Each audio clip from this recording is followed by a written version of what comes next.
السلام علیکم فرینڈز، آج موضوع گفتگو ہے کہ نماز تراویح کیا نماز تہجد ہی ہے؟ صحابہ کی بہت بعد کے زمانوں میں لوگوں نے جب نماز تراویح کو اہتمام سے پڑھنا شروع کیا ایک امام کے پیچھے، تو 4 رکعتوں کے بعد تھوڑی دیر کے لیے بیٹھ جاتے۔ اسے بیٹھنے کے عمل کو یعنی تھوڑا ریسٹ کرنے کے عمل کو عربی زبان میں ترویہ کہتے ہیں۔ اس کی جمع تراویح ہے۔ صحابہ کے زمانے میں اس نماز کو قیام اللیل ہی کہا جاتا تھا۔ جی ہاں، نماز تراویح اصل میں تہجد کی نماز ہی ہے۔ آپ صلی اللہ علیہ وآلہ وسلم جیسے ہم 5 وقت نماز پڑھتے ہیں، اس کے ساتھ ایک زائد نماز بھی پڑھتے تھے۔ اسے تہجد کی نماز کہا جاتا ہے۔ قرآن میں یہ بتایا گیا ہے کہ یہ نماز آپ پر فرض کی گئی تھی۔ سورہ بنی اسرائیل میں اللہ کا ارشاد ہے، لوگ نمازیں 5 پڑھیں گے لیکن آپ صلی اللہ علیہ وآلہ وسلم ایک اور نماز پڑھیں گے، یہ آپ کے لیے ایک زائد نماز ہے۔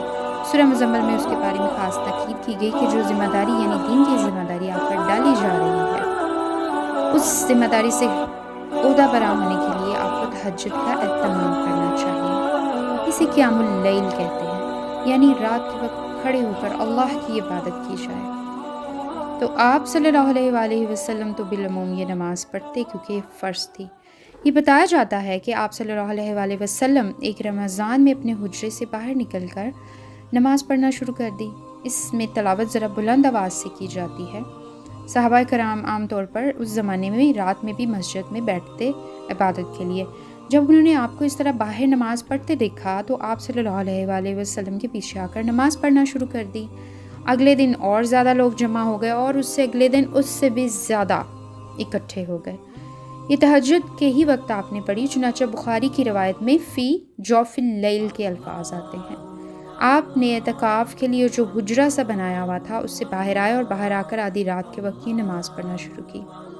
عشاء کے بعد نہیں پڑھی۔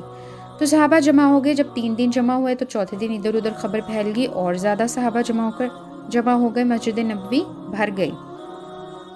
اس رات آپ باہر نہیں آئے۔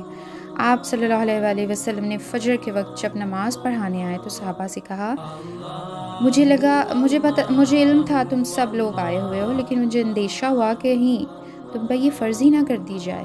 مجھ پر تو فرض ہے، لیکن تمہارا اشتہاد دیکھ کر اللہ تم لوگوں کو یہ نہ کہہ دے کہ لازمی پڑھو، پھر تم اس کا حق ادا نہیں کر سکو گے۔ یہ معاملہ ختم ہو گیا۔ لیکن صحابہ اپنے طریقے سے یہ نماز پڑھتے رہے۔ کچھ صحابہ نے آپ سے تہجد کی نماز کے بارے میں پوچھا، کیا ہم اسے عشاء کی نماز کے ساتھ ملا کر پڑھ سکتے ہیں، کیونکہ نیند میں اٹھنا مشکل ہوتا ہے۔ آپ صلی اللہ علیہ وآلہ وسلم نے فرمایا، ٹھیک ہے، تم عشاء کے بعد بھی پڑھ سکتے ہو، جن کو اندیشہ ہو کہ وہ فجر سے پہلے نہیں اٹھ سکتے، جس کو ہم وتر کہتے ہیں، یہ اصل میں تہجد کی نماز ہی ہے۔ تو صحابہ نے عشاء کی نماز کے بعد یہ نماز شروع کر دی۔ اس طرح کچھ صحابہ عشاء کے بعد پڑھتے اور کچھ فجر سے پہلے پڑھنے لگے۔ کچھ صحابہ مسجد میں آ کر پڑھنے لگے۔ کچھ نے یہ خیال کیا کہ اس میں چونکہ قرآن زیادہ سے زیادہ پڑھنا ہوتا ہے، تو صحابہ نے جن کو زیادہ قرآن یاد تھا ان کو امام بنا کر ان کے پیچھے نماز پڑھنا شروع کر دی۔ مسجد نبوی میں یہ صورتحال رہتی تھی۔ صحابہ گھروں میں بھی نماز پڑھتے۔ مسجد میں آ کر ایسا ہوتا کہ کوئی ایک نماز پڑھ رہا ہوتا اور کوئی دوسرا امام کے پیچھے پڑھنا شروع کر دیتا۔ حضرت عمر نے یہ محسوس کیا ہے کہ یہ ٹھیک نہیں ہے، لوگ الگ الگ تلاوت کر رہے ہیں قرآن کی، اس سے قرآن کا صحیح حق ادا نہیں ہوتا بلکہ اس کی بے ادبی ہو رہی ہے۔ ایک صحابی قرآن پڑھ رہا ہوتا، دوسرا بھی، جبکہ قرآن کے بارے میں اللہ نے ہمیں بتایا جب کوئی ایک قرآن پڑھ رہا ہو تو باقی سب خاموشی سے سنیں۔ اس خیال سے کہ یہ قرآن مجید کے ادب کے خلاف ہے، انہوں نے کہا اگر یہ تم پڑھنا ہی چاہتے ہو تو ایک آدمی کو امام مقرر کر لو۔ چنانچہ انہوں نے ایک صحابی کو امام مقرر کر دیا۔ زیادہ معلوم ہوتا ہے کہ لوگ 23 رکعتیں پڑھنے لگے۔ یہ 23 یعنی 3 وتر اور 20 تراویح کی رکعات ہیں جو ہمارے یہاں بھی رائج ہیں۔ خود آپ صلی اللہ علیہ وآلہ وسلم کے بارے میں حضرت عائشہ نے بیان کیا کہ آپ بالعموم اس نماز کی 11 سے زیادہ رکعات نہیں پڑھتے تھے، یعنی آپ کا اپنا عمل یہی تھا، لیکن صحابہ کو زیادہ پڑھنے کی بھی اجازت تھی۔ 39 اور 41 بعد کے زمانوں میں مدینہ میں لوگ پڑھتے تھے، یہاں تک بھی۔ اس میں قرآن کے بارے میں ہے کہ قرآن پڑھنا پورا ختم کرنا ضروری نہیں۔ اچھی بات ہے آپ قرآن 1 دفعہ یا 2 دفعہ پڑھ لیں۔ اگر آپ سمجھتے ہیں کہ قرآن کا کوئی حصہ یا 5-10 پارے پڑھنے ہیں تو پڑھے جا سکتے ہیں۔ لیکن آپ صلی اللہ علیہ وسلم کے زمانے میں اس کی کوئی پابندی نہیں تھی، لوگ سہولت کے مطابق پڑھتے تھے۔ ہمارے یہاں اس نماز کو بس رمضان کے حوالے سے ہی کیوں دیکھا جاتا ہے؟ آپ صلی اللہ علیہ وسلم کا ارشاد ہے کہ میری سنت اور میرے خلفائے راشدین کی سنت کو مضبوطی سے پکڑے رکھو۔